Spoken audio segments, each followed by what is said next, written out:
It's just like everywhere you look, there's weird shit going on. Yeah.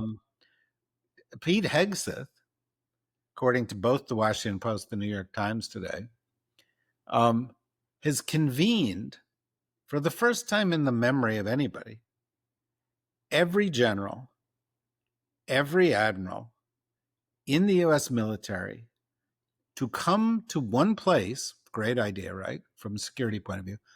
900 people, 1,000 people, Quantico, Virginia, for a meeting with him, emergency meeting next week.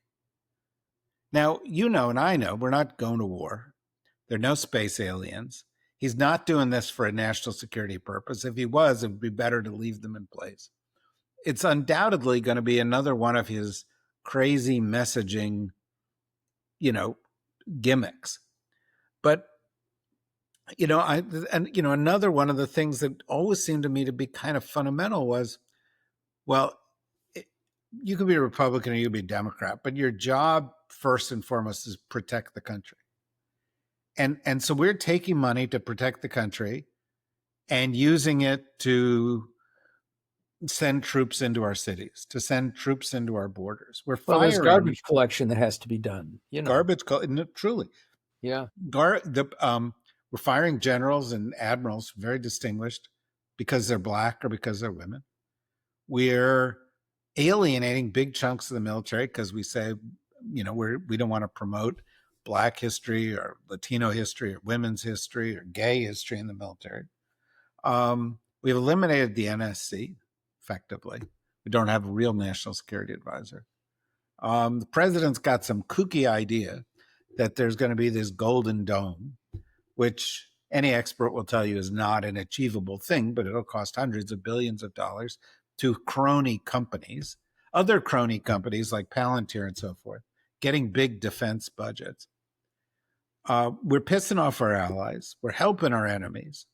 The president stood in front of the whole UN this week and essentially said, you guys don't know what the hell you're doing. I'm the only one who knows what I'm doing. Another pillar of our sort of functioning state, which is the providing for our common defense, seems to have completely imploded.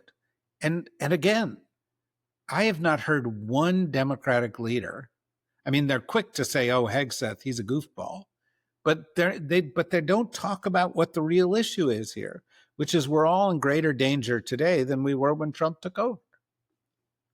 You are absolutely right. And, I think it was last week that I talked about my desire that Democrats in the House use the impeachment weapon. Somebody should impeach Pete Hegseth, offer an impeachment resolution. It is a privileged resolution. It has to come to the floor. It gets an hour of debate.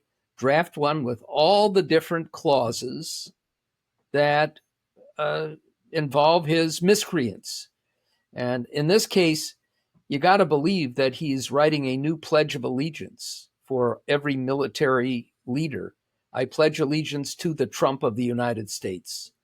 That it's not about the Constitution or the flag anymore.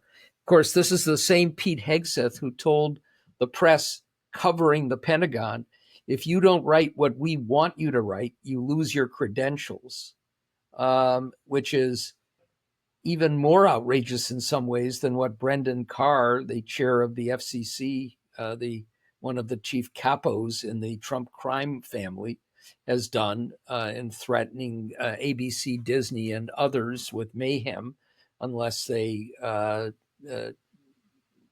get rid of people who are critical of Trump.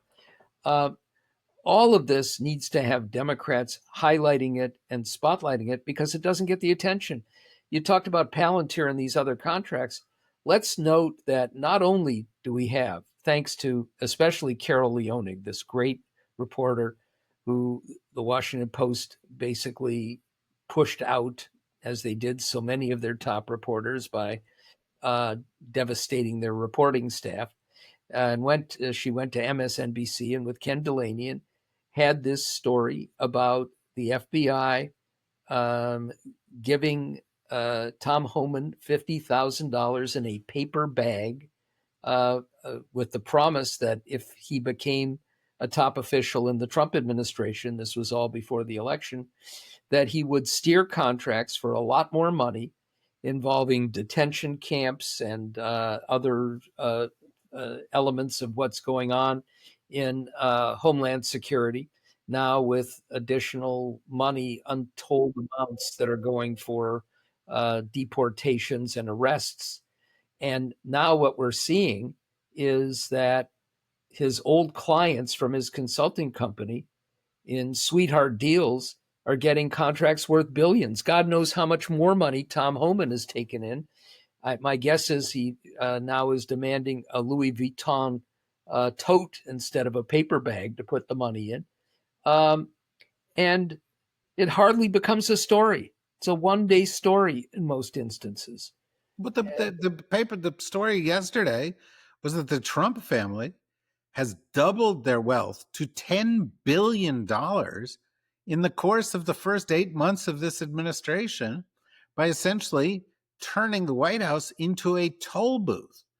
And you would think that corruption on that scale would warrant. Remember back again, I'll do the Altacocker thing, but remember back in the day when the Iranians imprisoned a bunch of U.S. diplomats, and ABC said, well, this is a big story. We're going to have Ted Koppel on every night.